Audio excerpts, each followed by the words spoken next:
It was another painful day for Butchie. 3 months had gone by since his wife, Nena, passed away. Every evening since then he would sit by the riverside, quietly weeping because he needed to escape his mother's constant nagging. "Butchie, you must be strong. You have a baby to care for. Your wife left you with a newborn," his mother would say. Nena had passed on while giving birth to their daughter, Ozioma. As the sky darkened, Butchie knew it was time to head home. He stood up and began the walk back, taking the village path. As he turned a corner, he bumped into someone carrying a load on her head. "Watch where you're going," she snapped as her luggage tumbled to the ground.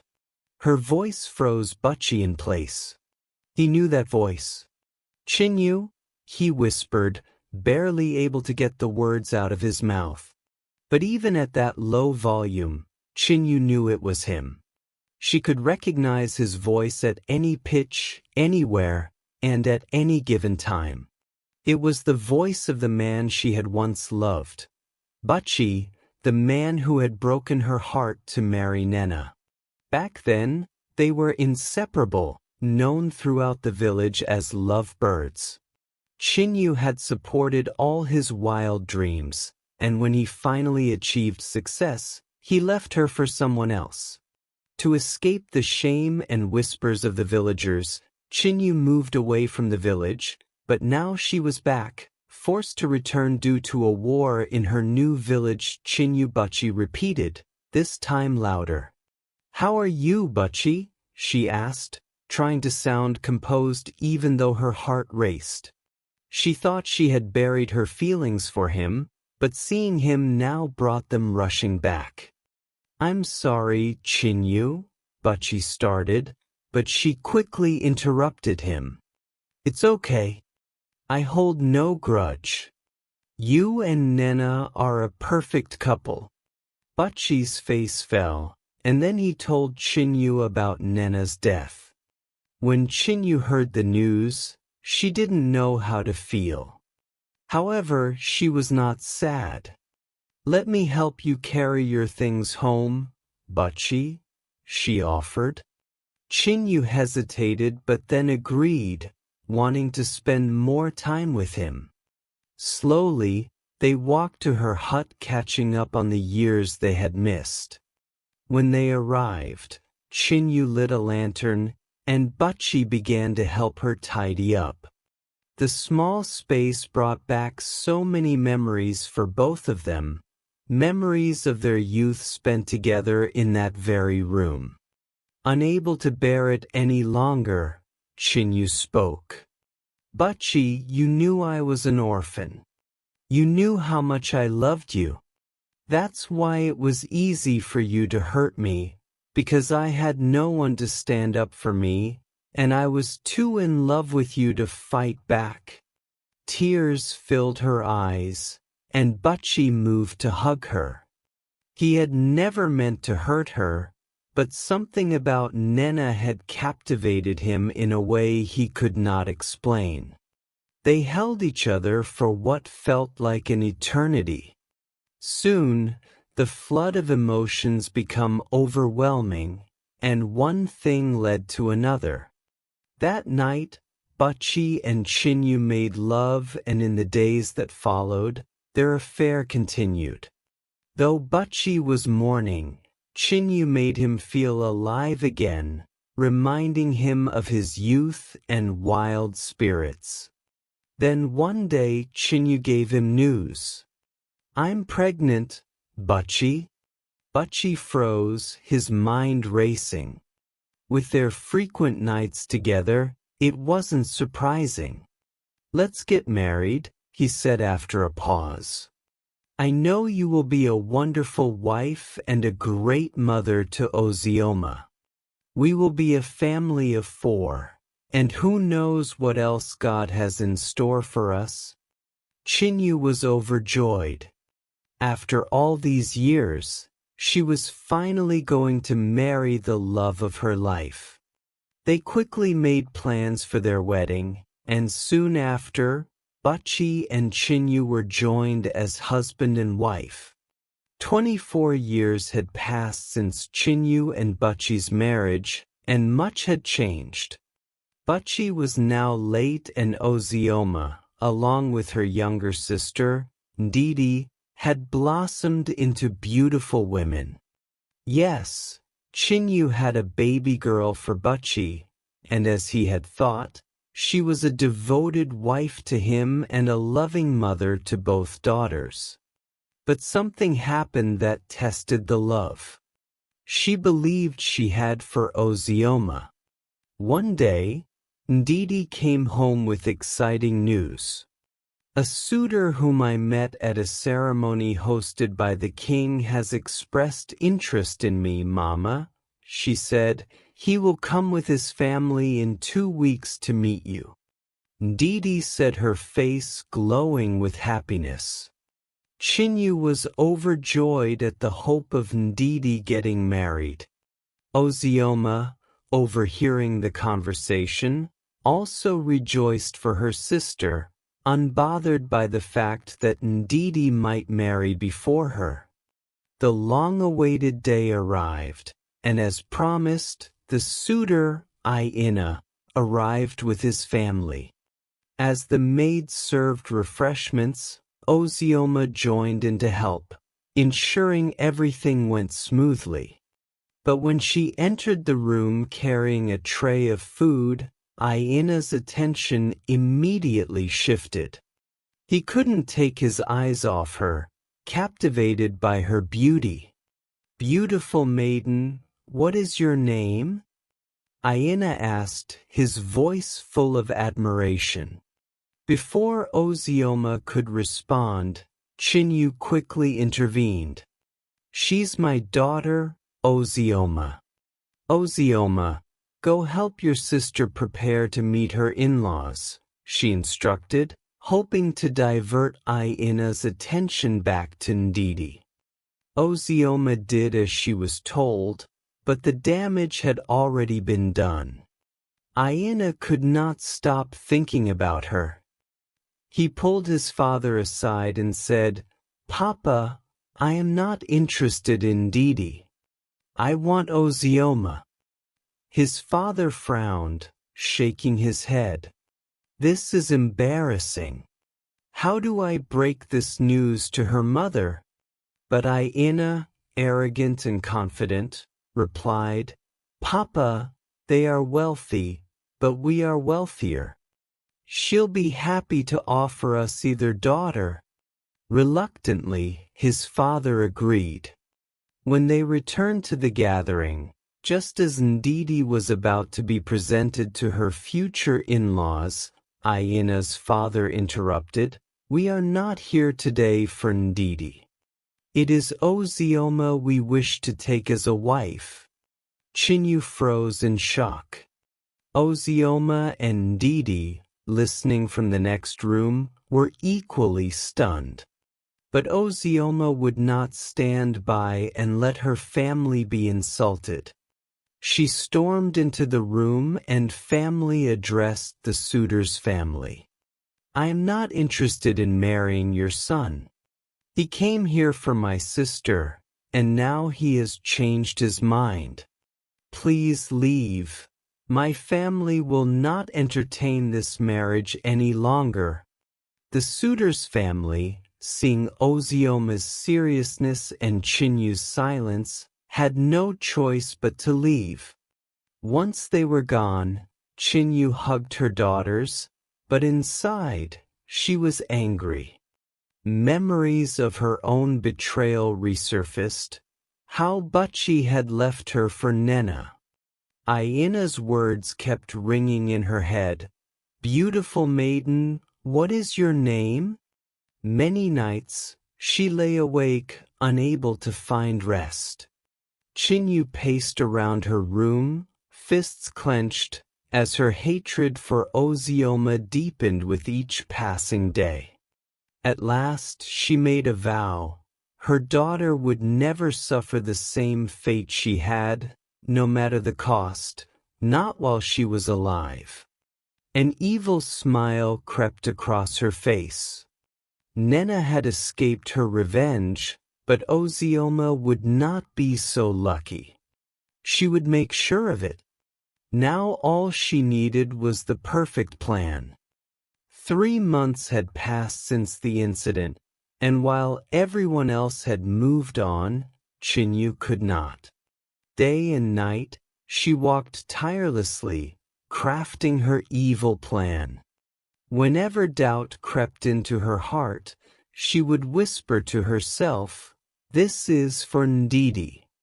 She deserves a better life." Ndidi, however, remained indifferent, staying close to her sister, but Chinyu convinced herself that Ndidi was too young to understand. One evening, after Ozioma finished her tailoring lessons, she began her usual walk home. There was a lonely path she often took, and as she approached it, she heard her name called from the bushes. Startled, she turned around to see her mother stepping out. "Mama, what are you doing there?" she asked, surprised. "My child, I was on my way to the land at Ozioma. A buyer is coming tomorrow, and I wanted to do a final inspection," Chinyu replied. "At this time, Mama? You'll come home very late, and there's no clear path to Ozioma. We have to go through the bushes," Ozioma said, concerned. Chinyu reassured her. "Don't worry, I'll be fine. You should go home and rest. You must be tired from your lessons today." But Chinyu knew Ozioma too well, and as expected, Ozioma offered to go with her, unwilling to let her mother make the journey alone. Together, they set off for the distant land at Aina. Finally, they reached the land, but to Ozioma's surprise, there were 3 men inspecting the area. "Who are you people, and what are you doing here?" Chinyu asked, approaching them quickly. Ozioma followed her mother, scared they were going to hurt her. But as they reached the men, they circled her and grabbed her, while Chinyu quietly stepped aside. "Good, grab her," Chinyu said. Ozioma soon realized what was happening and began to beg her mother. "Mama, what did I do? Please, tell them to let me go." But Chinyu replied, "You think you are so special, right? I won't let you ruin everything the way your mother ruined my life." Terror filled Ozioma's heart as the men dragged her toward a hidden entrance behind thick bushes. Beneath the undergrowth lay a heavy wooden door, barely noticeable against the earth. One of the men pulled it open, revealing a dark, damp stairway leading down into the ground. "Please, Mama, don't do this," Ozioma pleaded, her voice shaking as she tried to fight off the men. But Chinyu remained unmoved. She watched her daughter being lowered into the underground prison, a place she had prepared for this very moment, a place no one in the village knew existed. Once Ozioma was locked inside, Chinyu and the men sealed their pact with a blood oath. She had paid them enough money to ensure their silence, but she needed more assurance. "You will keep watch over her for 10 years. If she survives, leave her in a distant village. She will never dare return," Chinyu said, her voice cold. The men nodded in agreement, and after sealing the deal, they each went their separate ways. Every day, Ozioma alone in her dark cell, waiting for her mother's forgiveness. Panic and disbelief consumed her. She pounded the walls, screamed for help, but all that answered was the hollow echo of her own voice in the cold, damp darkness. As the days turned to months, her hope of being rescued slowly faded. The men who brought her food and water came in silence, their faces emotionless. At first, she begged them to let her go, but eventually, she stopped speaking to them altogether. The damp air weakened her body, and she grew thinner with each passing day, but she clung to life. Some nights, she cried herself to sleep, mourning the life and future that had been stolen from her. Other times, she burned with anger at Chinyu, at the men, and at the world that seemed to have forgotten her. Back in the village, Chinyu organized search parties, pretending to look for Ozioma. Each time they returned with no news, she would fall to the ground, wailing in false pain. Ndidi cried bitterly, even searching for Ozioma herself, but found no trace of her sister. After a year, she finally accepted that Ozioma was gone, though she kept her memory alive in her heart. When Ndidi married 3 years after her sister's disappearance, she wept because Ozioma was not there. When she had her children in the 5th and 7th years of Ozioma's absence, she mourned deeply. But still, Chinyu remained unmoved. It had been 10 years since Ozioma disappeared, and many things had changed in Aijiyama. The village now had foreign guests, white people from England who had come in search of the crude oil that the land was rich with. King Akur, who was used to trading with neighboring villages, was surprised by the arrival of these white men. "We want to build factories that will provide jobs for the youth of Isama.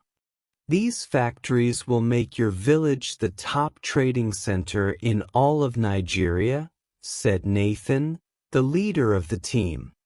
Upon hearing this, King Akur was thrilled. Greedy as he was, all he could think about were the benefits he would gain from the deal. "Give me some time to think about it," he replied, though he had already decided to agree. Within a week, he summoned the foreigners and gave his approval. "I will support your plan for the benefit of my people," King Akur said. "To show my support, I will grant you access to many lands for your search for crude oil." The guests were pleased with the king's response. They informed him they would be back shortly to begin work as discussed. In their absence, the greedy king began seizing lands from the villagers, targeting those he believed had untapped oil reserves. Among these lands was one owned by Chinyu, where Ozioma was secretly imprisoned. When Chinyu learned of the king's decision, she panicked and quickly began making plans to move Ozioma, but the king was faster. He had already sent guards to secure the lands, because he knew the villagers would rebel.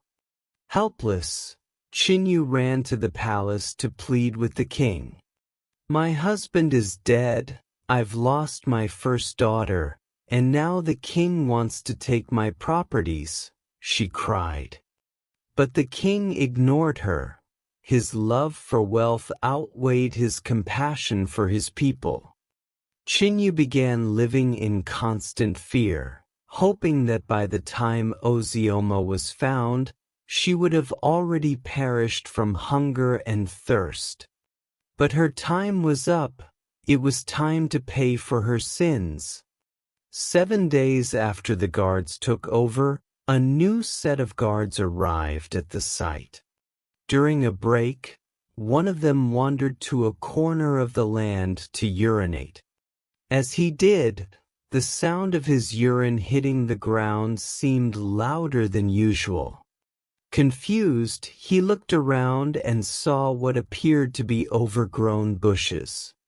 Intrigued, he used a stick to clear the bushes and uncovered an old, withered wooden door covered in vines and dirt, as if someone had tried to hide it. His curiosity grew. He knocked on the door, and to his surprise, faint movement could be heard from below. "Hello," he called out, knocking louder this time. From beneath the door, a weak voice responded. "Please help me," came the faint whisper.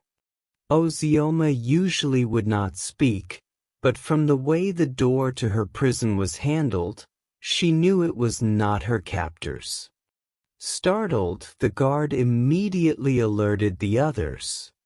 Together, they broke the door open. One of them lit a lantern and went down the damp staircase, followed by the others.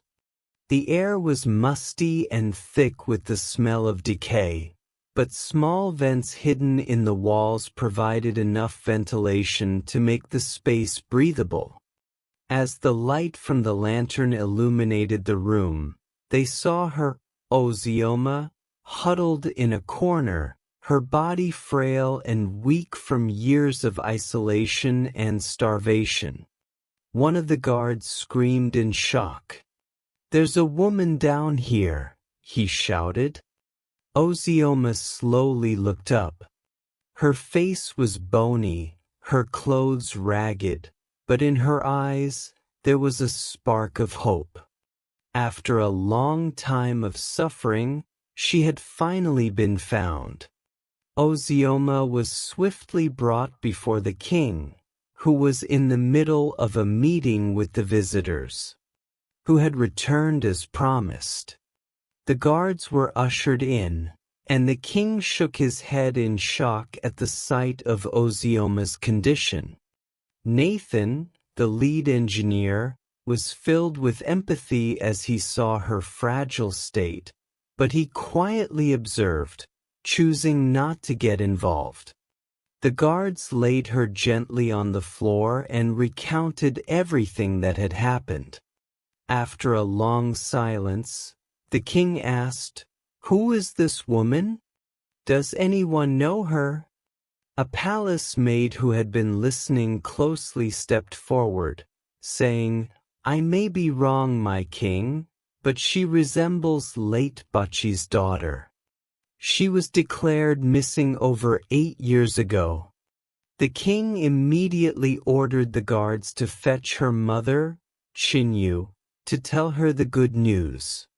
When they arrived at Chinyu's house, she opened the door, took one look at them, and collapsed in tears. "Please don't do this. I didn't mean to hurt her.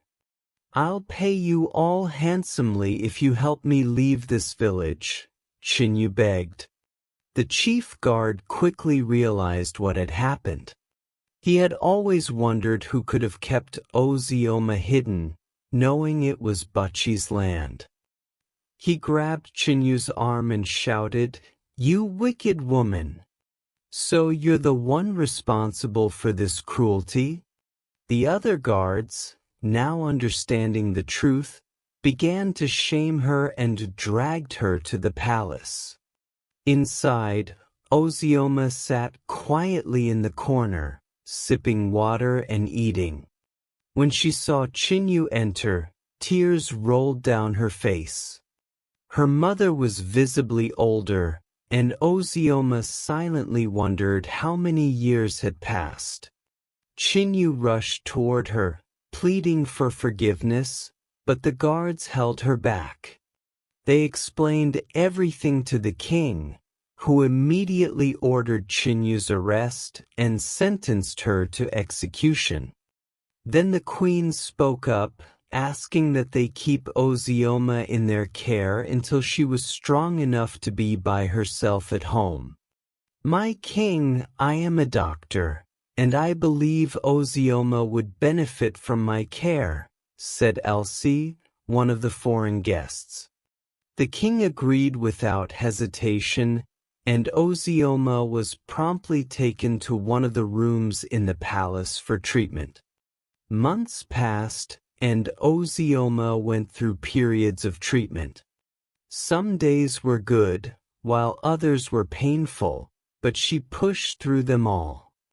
Ndidi, her sister who now lived in another village with her family, heard about all that had happened and rushed over to see her.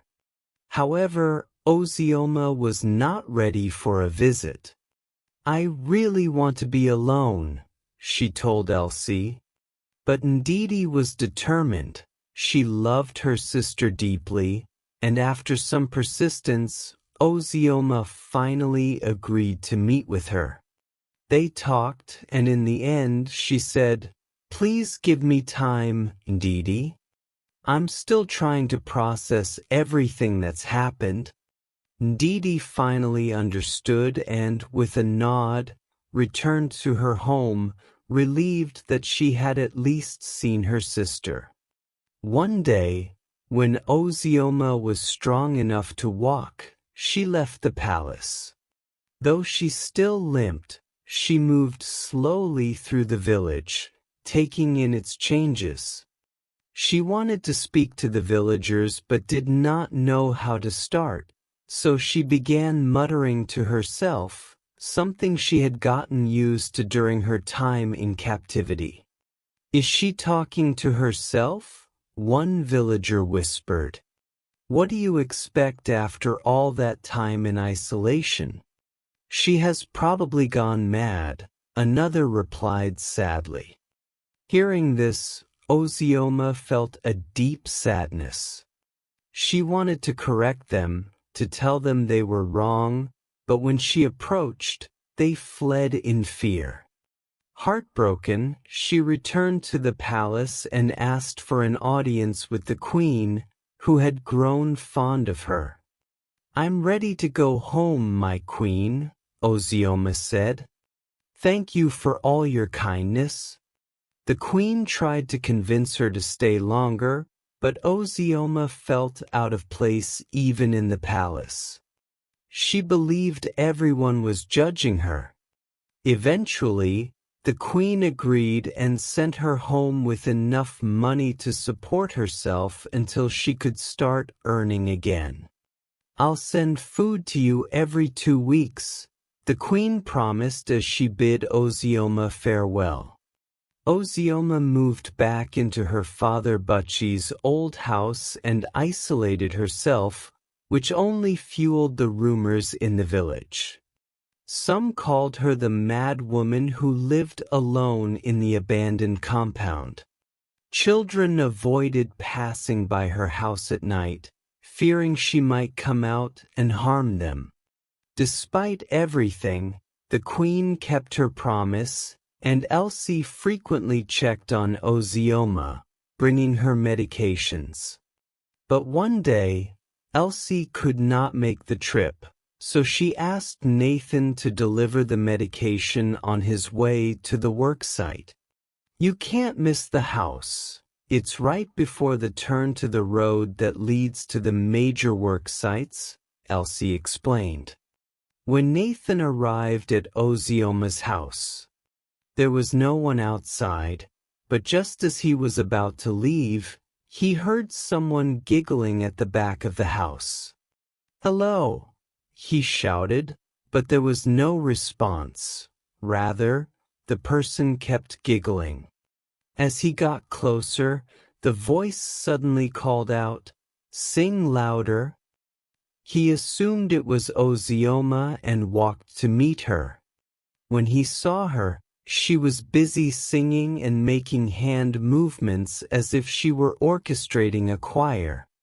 Nathan thought about interrupting her, but it was the first time he had seen her so joyful. He remembered visiting the king in his private chambers to discuss the factory when he had heard loud screams. "Never mind the noise. It's the woman that was saved from captivity."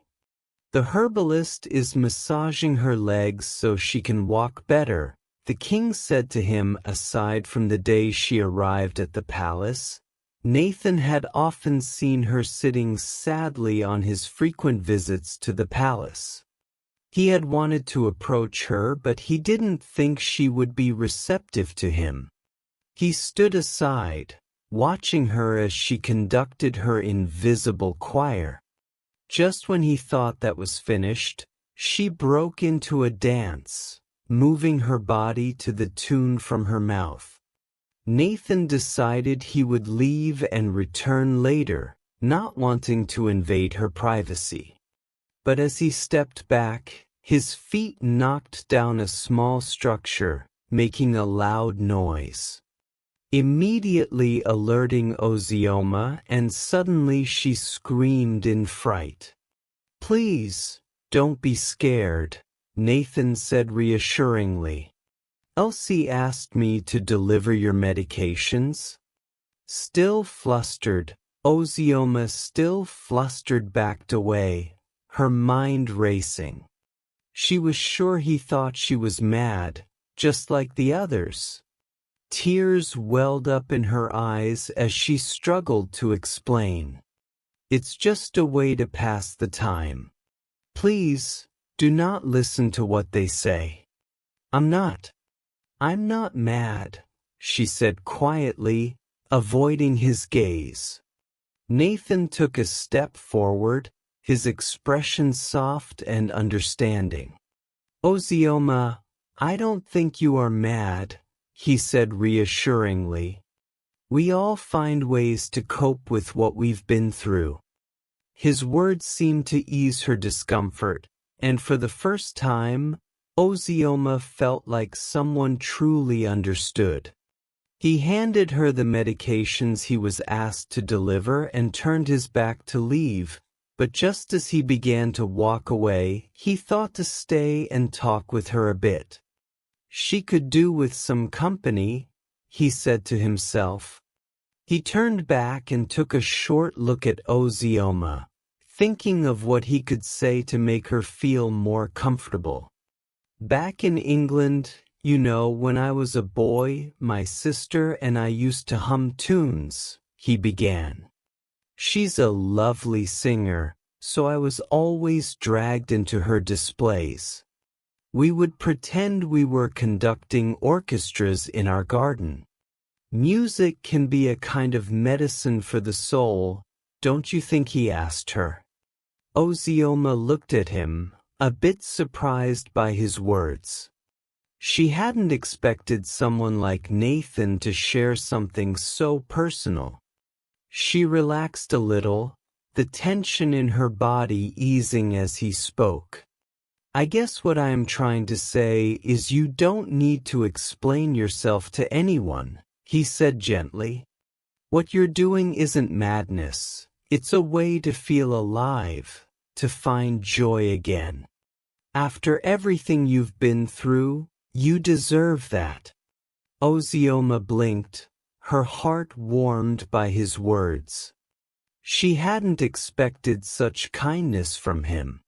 For a brief moment, she allowed herself to smile, something she hadn't done in a long time. Nathan, sensing she was beginning to open up, added, "Maybe one day I'll join you, but I warn you fair, I'm not the best dancer." He laughed lightly, hoping to lighten the mood. Ozioma chuckled softly. Nathan, noticing her shift, said, "If you ever want to talk about music or anything else, I'll be around." He nodded warmly before turning to leave. But Ozioma had more questions. "What exactly are you and your team doing in our village?" she asked. He turned, looking at her excitedly, and began to share the lovely plans he had for the village, which would benefit the villagers and his team. "Thank you for asking me," he said. "Most of the villagers do not want to talk to us. The first time we came, they were friendly, but now they seem very distant. The workers on the site quietly work. They hardly associate with us." Ozioma looked at him, surprised, and said, "Well, have you considered that it might be because you're taking their lands? People talk, and I heard stories while I was living in the palace." "Their lands?" he responded, puzzled. "The king gave us this land for the project." Ozioma was awkwardly silent, and immediately Nathan understood why. "You mean the king forcefully took the land from the people?" Nathan asked, concern creeping into his voice. Ozioma nodded slowly. "Many of the lands he gave away have been in families for generations. It's not just land, it's who we are," she explained. "You can't just take that and expect people to be okay with it." Nathan, taken aback by Ozioma's comments about the land, paused for a moment. In England, land deals were usually straightforward. If the authorities gave permission, that was all that mattered. But here in Isama, things were different. The land was sacred, carried the villagers' history, identity, and livelihoods. "I had no idea," Nathan said quietly. "I thought we were helping." He looked down at the ground, feeling a pang of guilt for the role he had unknowingly played in the villagers' suffering. Seeing the sadness in his eyes, Ozioma decided to ease his burden. "Well, you probably need to get back to work. Thanks again for bringing the medications," she said, waving them in the air. Nathan turned to leave, but just before he was out of sight, Ozioma called out, "Wait. I don't even know your name." "What's your name?" He paused and smiled. "It's Nathan, Miss Ozioma." "My name is Nathan." Ozioma chuckled as he walked away, amused by the way he said her name. "Ozioma," she repeated, laughing at his accent. At night, as Nathan was falling asleep, he thought about how to find a solution that would calm the villagers whose lands had been taken without making the king angry. But his mind kept returning to Ozioma and how much she needed a friend. "I'll ask Elsie if I can deliver her medications from now on," he said to himself before finally drifting off. The next morning, Nathan went to see Elsie with his offer. She agreed with a smile, noticing how eager Nathan was and realizing he was trying to form a friendship with Ozioma. Days turned into weeks, and Nathan diligently visited Ozioma every morning for his delivery. He would purposely go early so they could have time to chat before he headed to work. Each time he came by, Ozioma felt her world growing a little brighter. She had been so used to the silence, the loneliness, and the feeling of being forgotten, but Nathan was different. He never treated her like she was broken or mad. He simply showed up, asked her how she was, and truly listened. Nathan didn't push her to talk about her past, or did he offer false comfort. He was just there, steady, reliable, and kind. Sometimes, when he arrived very early, they would cook and share a meal together. "Maybe I could come back later this evening, and we could take a walk together," he suggested one day during his frequent visits. But Ozioma's countenance changed. "I don't think we should. Besides, I have a limp. It will take ages for us to get to our destination." "It's okay. I have the time," he countered, But she immediately shot back, "I am not interested. I don't want anyone to make fun of me." Nathan understood and changed the topic. The following week in the morning, while Ozioma waited for Nathan in the morning, she suddenly heard an explosion. The blast shook the air, and her heart pounded in fear. She rushed to the window and saw villagers running toward the land where the workers had been. The noise, the smoke, something was wrong. Her thoughts immediately turned to Nathan, wondering if he was safe. Without hesitation, Ozioma grabbed her scarf and hurried outside. Her limp slowed her down, but she was determined to know if he was okay. As she walked through the village, she heard people murmuring about the explosion, their voices mix of fear and curiosity. Some villagers stared at her, whispering, "Isn't that the mad woman?" But she didn't care. All she could think about was Nathan. By the time she reached the work site, she saw the crowd gathered near the edge of the fields. Her eyes scanned the area and then she spotted him, standing near the smoke and talking to one of the engineers. Relief flooded her body. Without thinking, she limped toward him, ignoring the whisper of villagers. When she reached him, she threw her arms around him, hugging him tightly. "Nathan," she said, her voice trembling. "I thought something happened to you." Nathan, surprised by the sudden embrace, gently wrapped his arms around her. "I'm fine, Ozioma," he whispered. "It was just a controlled explosion." The villagers, watching from a distance, began to murmur more loudly, surprised by Ozioma's boldness and Nathan's gentle response. But Ozioma didn't care. For the first time, she felt safe, knowing Nathan was unharmed. As hours passed, the villagers slowly began to leave. Nathan settled Ozioma under a tent and eventually he joined her. "Thank you for coming to check on me. It really means a lot," Nathan said gratefully. "Are you sure you're okay?" Ozioma asked, her voice filled with concern. "What exactly happened?" Nathan smiled and glanced around as if making sure no one was listening. "All right, I have a confession, and I trust you to keep it just between us."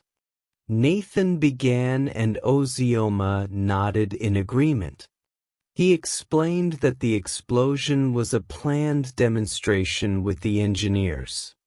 "We're going to tell the king that these lands are unsuitable for drilling because the explosion triggered a chemical reaction with the oil, making it too dangerous to proceed." Ozioma's eyes widened in surprise. "But why would you do that? Isn't this project important to you?" Nathan smiled and explained that he and his team had managed to befriend the workers through many conversations. The worker revealed which lands belonged to the royal family, so the foreigners decided to focus their drilling efforts on those areas instead. "The land belongs to the villagers. I couldn't, in good conscience, take it from them. The king may be greedy, but he's also superstitious. If he thinks the land will bring disaster, he'll abandon it, and ownership would eventually return to the villagers." Ozioma felt a wave of gratitude wash over her. "Thank you, Nathan," she whispered, her voice filled with emotion. They sat in silence and finally, Ozioma spoke up. "I don't want to hide anymore, Nathan. I was locked away for years, and now I've built another prison for myself by worrying about what people think." She said Nathan was excited to hear her say those words. "I'm going to start doing the things I love again. I loved making dresses before everything happened. I loved taking walks and I loved going to festivals. I want to do all of that again. The villagers can think whatever they want. They're wrong, and it doesn't matter." Nathan smiled with admiration. "Well, we can do it together. I'm always here for you," he said. They looked at each other. They obviously cared for themselves as lovers would. To Ozioma's surprise, he took her hand and said, "I know this might seem sudden, but I care for you. I care deeply, and I want to be a part of your life. I want to walk beside you, not just today or tomorrow, but for as long as you will let me." Ozioma blushed, her mind racing with reasons why she should not get involved, but she quickly stopped herself. She deserved a love this kind and gentle. Smiling, she said, "Yes," knowing that Nathan had already shown her time and again that he was her safe space. From then on, Ozioma and Nathan were always together, crossing off activities on each other's bucket lists. At first, the villagers mocked them, but as they saw Ozioma doing well and noticed the king beginning to give up the lands, just as Nathan had predicted, they slowly became more accepting of the couple. Either way, Ozioma didn't care. She was focused on living life to the fullest, and their opinions no longer mattered. The two were deeply in love, but there was one last thing Ozioma knew she had to do: reconnect with her sister, Ndidi. Ozioma traveled with Nathan to visit her sister Ndidi, who welcomed her with open arms. They embraced, tears flowing as they caught up on all they had missed. Ndidi then brought out her children for Ozioma to meet. "This is my eldest daughter. I named her Ozioma after my beloved sister," she said, and Ozioma hugged her niece tightly, along with her other children. Ozioma then introduced Nathan to Ndidi and shared the exciting news that they were planning to get married in a month. Ndidi was overjoyed for her sister, proud that she had found happiness and overcome their late mother's cruelty. Ozioma's reunion with Ndidi was the final piece of healing she needed, and as they embraced before she and Nathan set off for Isama, Ozioma knew she had truly reclaimed her life. Surrounded by love from both her sister and Nathan, she was ready to move forward, stronger, braver, and more determined to live fully. Thank you for listening to this story today. I'd like to say that true freedom comes when we let go of the chains, both physical and emotional, that bind us. Some people are trapped by things like stigma, fear, or even situations they've created for themselves. So if the sun sets you free, you will be free indeed. This freedom is not just about what happens on the outside. It's about inner change, where real transformation begins. That's how we can eventually regain our essence. To those who have faced imprisonment, illness, or any challenge that has stolen your time, I pray that God grants you the strength to rise again and show the world your beautiful smile. Thanks again for listening. If you enjoyed this story, please like, subscribe, and share it with your loved ones. Until next time, take care and goodbye.